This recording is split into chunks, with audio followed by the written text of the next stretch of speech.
ölməyəcəm. Çəkəcəm silahı başıma bir mərmiyə. Ölməyəcəm, yarın halını mən görüm deyə. Oldu nələr, bu yarım sevgi yalın dastanımda qaldı mənə.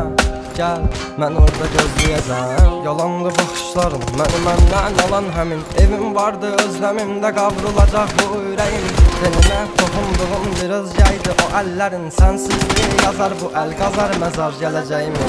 Günahımı mənə verdin, səbabımı o aldığın. Məni hər gün hər şey çəkir, bax sən kimdi yazdığım. Qaranlığım, zülmətim, toranlığım, tək bir evim. Sən idin alan məndən, itdi batdı gülüşləri. Dərinlərdə yaz vardı, gözlərimdə yaş aldı. Taqəti məndən yarım çox yorulmuşam. Dünənin qaranlığında, sabahın bir şəfəqində. Hər şeyə avundduğumdan ağrımla çox oyanmışam. Sevgi nədir bir yolla, ölümlə burun burunayam. Məni sən anlamırsan, anlayacaq çox adamım var.